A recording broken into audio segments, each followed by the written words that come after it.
Hello, everyone, and welcome to another episode of The Powerful Man Show. I am your host, Doug Holt, with my co-host, Tim, the Powerful Man Matthews. How you doing, brother? Doing all right. I'm not doing fantastic, but I'm doing okay. Yeah? What's going on? Honestly, I fucking hate feeling unfit, and I feel unfit because I've been ill. Yeah. And I just hate it. I hate feeling sluggish. I hate it. I just don't know how, I know I don't mean this to sound judgmental, but, on the other side of working out, when you know how good you feel when you work out and, let's say you go to the gym, you work out, you have a cold shower, you get changed, you leave, you just feel on point, right? You know what it's like. So having been ill, I took a COVID test. It was negative, although the line started to appear for it to be positive and then disappeared. So I'm like, what does that mean? Is that like a maybe? What is it? So anyway, I'm not wanting to spread it around. So I waited and not gone to the gym, obviously. And then just with the nature of whatever it is, lung capacity feels down, all that kind of stuff. So anyway, I was able to go today, which was nice. But yeah, fitness is definitely not where it was 2 weeks ago, which is fine. But regardless, yeah, it's just frustrating, right? When you feel just unfit in comparison to where he was 2 or 3 weeks ago. So yeah, apart from that, everything's good. Good, man. Good to hear. What about you? I'm doing well. I'm getting ready. As you know, I'm heading off to the Bahamas. So one of our clients that we do one-on-one coaching with, meeting him there in the Bahamas. So we get to spend some time together. I know no one's crying for me. And then I go to meet a mutual friend of yours and mine in the Cayman Islands. Then I'm back to the Bahamas, where my wife and I are going to do an all-inclusive resort together for 5 days. So first time since the kids we've done anything this long. So very excited about that. And you know how it is right before your trip is when you start wrapping up things, right? You're making sure you're closing loops and things of that nature. Never a good time. Oh, shit, who should we go in? It should be, need another month. And it's a rough life I live. It's a life by choice. And that's what we teach the guys to do. So, it's nice to live by example, as all the guys know with kids, especially. You always want to live by example. And so I was explaining to my son that I'll be gone, and he was sad that I was going to be, not with him. But I just explained to him, that he gets to go on these trips with me soon too. I know the Powerful Man, we're doing an event down in Costa Rica. And so I'll most likely be bringing my family down there. So when we're done with that part of the trip, we'll roll right into some family time. And I think you might be sticking around too, hopefully. Then there's my birthday right down there. So yeah, just great times, man. Great times. However, I have kids, and as a lot of the guys know, they have kids. My son peed the bed. And so at 2:20 something this morning, I have a little baby monitor that's still with him. And I hear just whimpering and dad. So I've been up with him since that time. So it's, Good job you got to bed at 7 p.m. I do go to bed early. Around 9 p.m. It's not so bad. Well, Tim, what I want to talk about today is, what to do when your woman backs off or when she backs away from you. What do you do in that situation? And so for a lot of men, what's happening is, the marriage, the relationship isn't going as well as it had in the past, or certainly not as well as it could be. And they know it. And as guys, a lot of times we hear this all the time at the Powerful Man, Tim, is the guys wait too long. We think that it's just going to get better. We hope the next, Valentine's Day is coming up. Okay, cool. It's going to get better then. Or if I just wait this out, this phase will go away. Now, you and I know it doesn't happen that way. When these phases start to happen, what's really happening behind the scenes is the woman is planning her exit. And a lot of times when she's planning her exit from the relationship emotionally, or actually really leaving, serving divorce papers, we all know that, over 50% of marriages end in divorce, and over 70, I can't remember the stat, 75% of those are initiated by the woman, right? So that's huge, huge numbers. And one of the symptoms, just like a symptom of you being sick is coughing, right? Or being tired. It's a symptom, so you know something's coming. one of the symptoms of divorce is when the woman starts to back away. So I want to talk a little bit about that today. Yeah, let's do it. So the analogy I like to use when I explain this to the guys of what you can do when your woman starts to back away. First, let's talk about what most men do. And I did this too early in my relationship. What most men do is that when the woman backs away, they start to push forward more, right? Almost as if you can imagine if someone's in front of you and they're leaning away from you and you lean into them, right? And what's happening is then the man starts to chase the woman again, thus appearing to become needy. And it's this needy energy that actually repels her more and pushes her further away.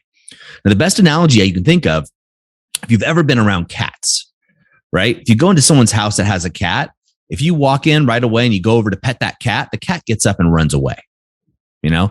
And if you chase the cat around the house or you're, keep trying to pet it, the cat avoids you.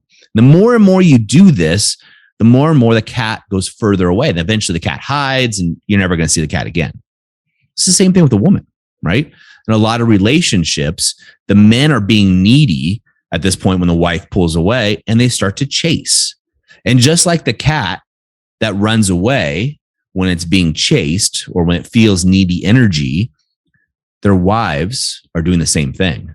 Their wives start to turn in to other projects. They start to turn into emotional affairs. They start to turn into the gym, working out, or they turn into shopping. They do something else to get their energy. And then they start to belittle their man because they have to take, in their mind, the alpha role because their man took the beta role. Now, the cure for this, potentially, there's a lot of them, and we'll talk about a couple of them today. And I know you and I have a lot we can bring out, but one of these is the exact way you attract a cat, which is string theory, right?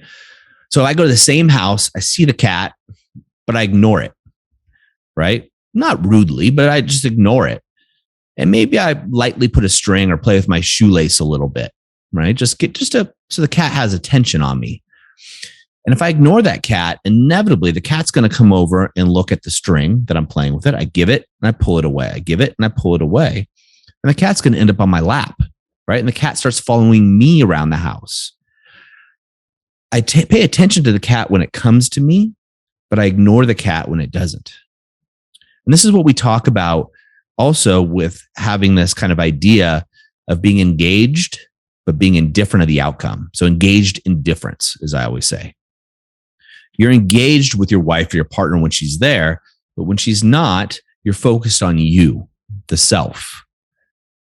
And just like the cat, you get a string, which is you working out, you doing your alpha rise and shine, which we can talk about what that means. You did a great training on this, Tim.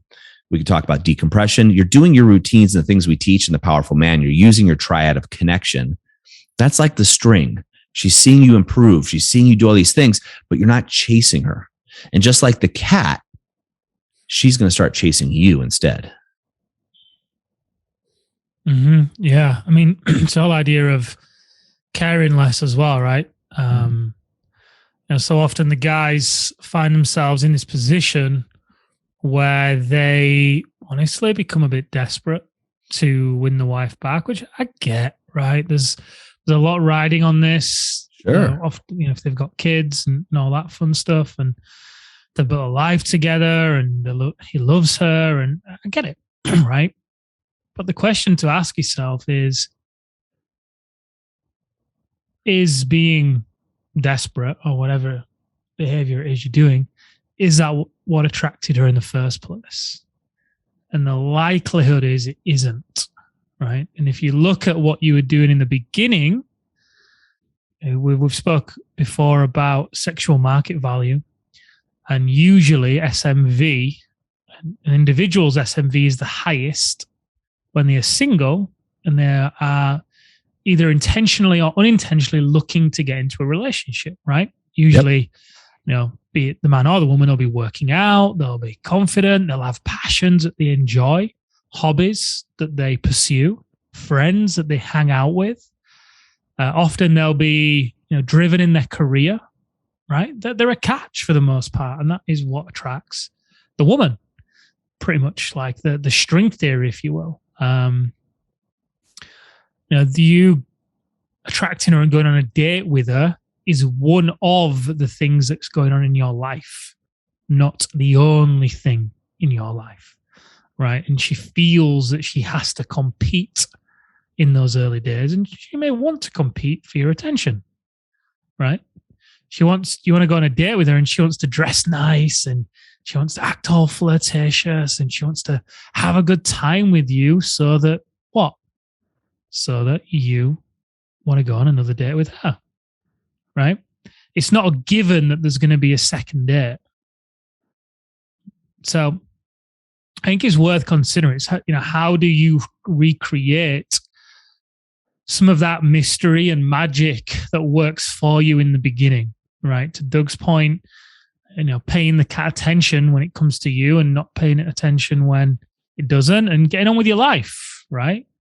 Going and working out and looking after yourself and dressing well and smelling good and getting your hair cut and making sure your beard's trimmed and, living in a balanced way still. So you've been driven in your career, yet you're also, taking time for your hobbies, right? And maybe you've got kids and you may find it a bit harder. Cool. Okay. Well, still find some time. You don't need days or hours and hours to pursue your hobbies. It could be something easier, right?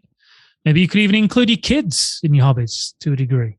There's many ways that you can do this and really, in some respects, care less, right? Because when you quote unquote care less, what you say is, I am complete without you. I don't need you to complete me. I would like to be with you, and that would be great. But 1 + 1 = 11 versus 1 + 1 = 2. Right? It's kind of like, oh, well, if I'm not with you, I don't know what I'll do. Not what she wants to hear. Yeah. When I look back at my marriage, when my wife and I were going through problems, I was leaning into to her, and I was doing some of these, I'll explain it because I think this will help some of the guys. I stopped, I started doing things like, hey, where do you want to go to dinner? Or I'll take her out, but I'll take her to the restaurant she wants to go to when she says she wants to go to. And, what do you want to do this weekend? Oh, you want to go hiking with your girlfriends? Okay, let's go do that. Or do you want to go do this? Okay, let's go do that. When I shifted this mentality, right, and that wasn't working for me, I just like, I got to do more good guy stuff. I got to help around the house more. I got to do more. I was in that mentality of just do more. And a lot of us as business owners, right, we start with a hustle. That's how we built our businesses early on. So we go to that hustle mentality. We apply it to the marriage. I'm going to deliver my customer, my wife, exactly what she wants. And if I don't get the result I want, well, I just have to hustle more and do more of it, right? So the customer, quote, is happy. And that's not how it works. So, I've shared the Alaska story. I'll share that again too, because I think that's relevant. But what I started to do is I started boxing again, right? My wife's like, well, you're boxing again? I'm like, yeah. I'm boxing. I'll be, see ya. I just did it. And then I would say things like, hey, there's a great restaurant in Santa Barbara, California, is where we were living at the time.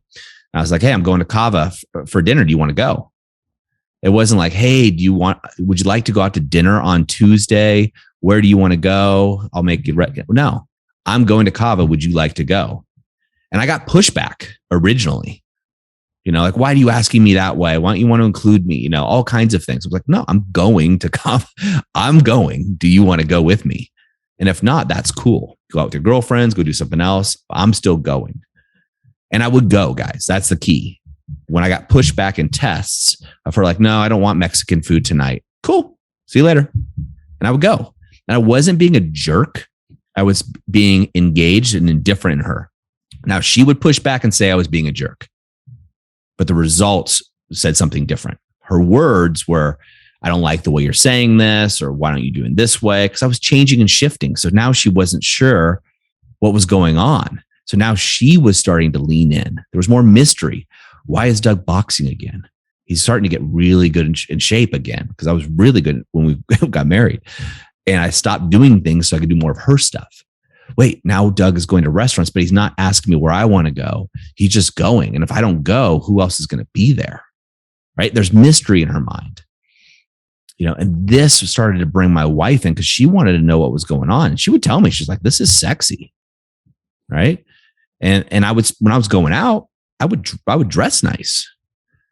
Because, now again, in her mind, she wants to know all these changes are happening. She wants to know who's going to be at this restaurant if I'm not there.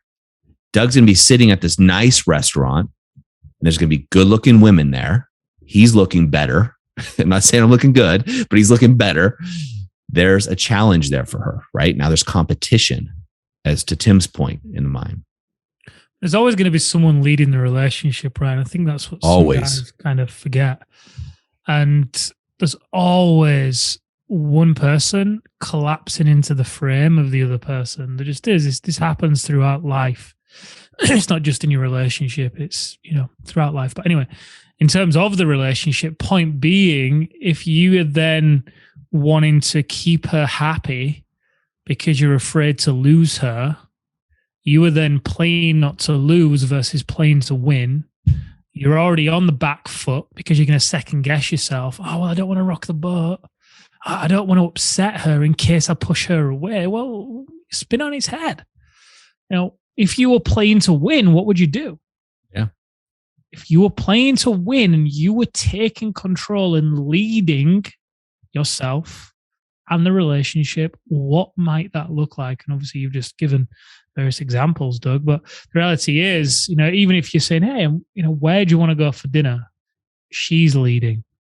What do you want to watch on TV? She's leading. You might be the one with the remote in your hand, flicking through the channels, looking to her, saying, hey, what do you want to watch?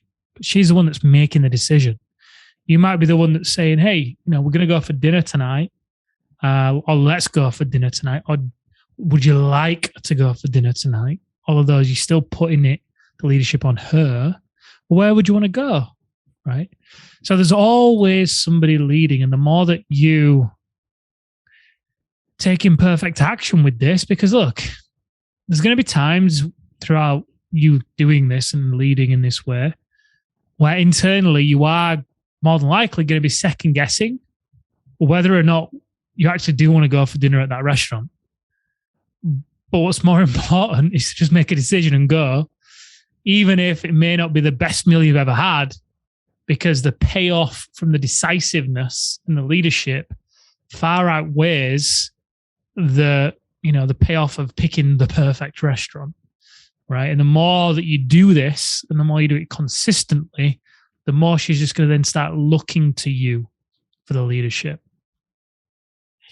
Yeah. And this is going to feel awkward for a lot of you guys at the beginning if you're doing this. And most, and trust me, obviously, Tim and I have the benefit of talking to thousands of guys. So, 95% of you listening to this, you're where I used to be. And I get it, right? That's what we go to. And so it's going to feel awkward all of a sudden taking this kind of alpha frame, so to speak. And sometimes we overcorrect. And there is a time in the relationship where it's great to ask where she wants to go. It's great to ask her or let her lead from time to time. But right now, the balance has been so off that this is your chance to overcorrect and really do it in a very powerful way, right? This is the chance to really get it going on and do so correctly. So it's something you really want to work on here and be okay with the overcorrection. Be okay with the pushback. Expect pushback. Expect, what we call shit tests and for her to react. One of I alluded to the Alaska trip. One of the best things I did is I started to live like, wait a minute, my wife and I could get divorced here. I'm chasing her. What would my life look like? Tim, you and I call it black box thinking. What would it look like if we did get divorced? What would I do? And I started doing that. I just started doing it. And one of the things was I got invited to swim with sharks in Alaska, scuba dive with sharks in Alaska, which I know is crazy. And it's an interesting story. If we ever meet, I'll tell you it. But one of the things I did is I bought one of those giant Sprinter vans. This is years ago before this was really even happening. And I had it professionally retrofitted. And my wife's kind of looking at me like, what the hell are you doing?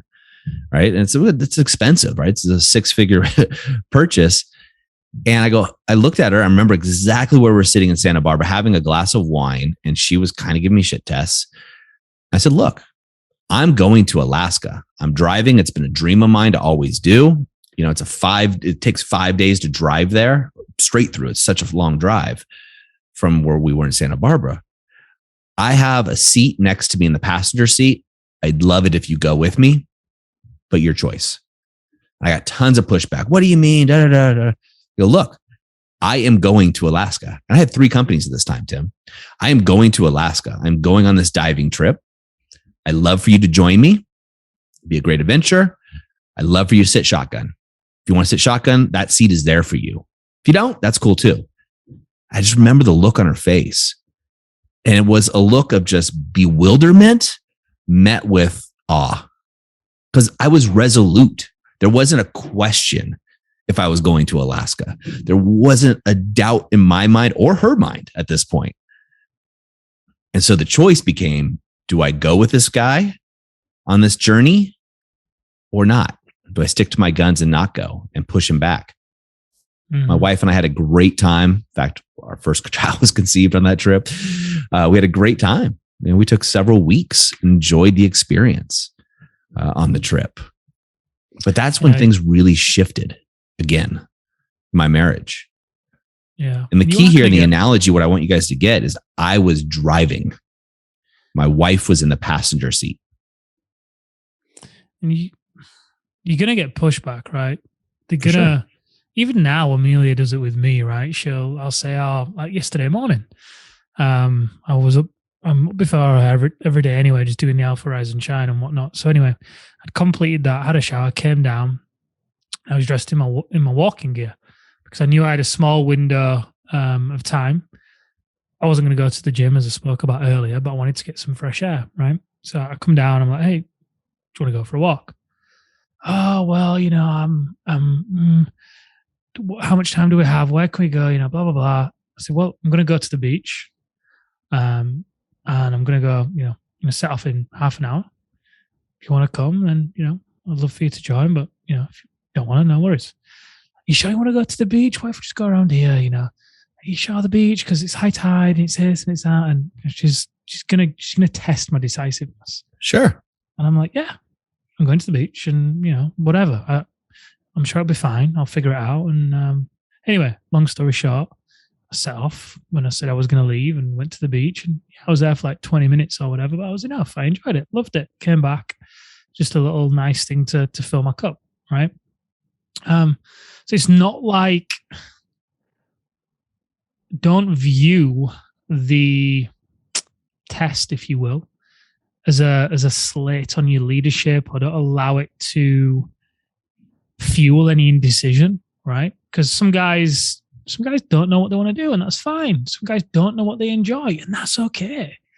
But don't let that come across. Even if you're unsure whether or not you're going to enjoy something, because you're still figuring out what you actually want to do, because it's been a long time since you actually pursued your hobbies, then just pursue whatever it is you're going to do with decisiveness and imperfection.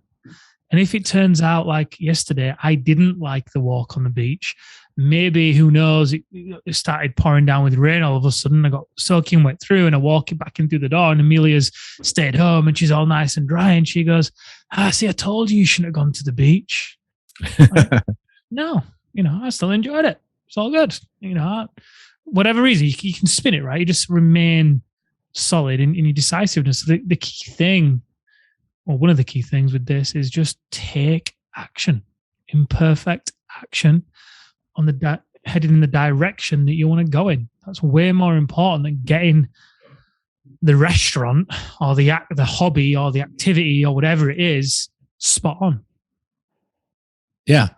It's that decisiveness, guys. And it's the steadfastness in that decisiveness. So remember my story about going to the restaurant Kava. I'm going. Do you want to come? I'm going to Alaska on this epic trip. Do you want to join me?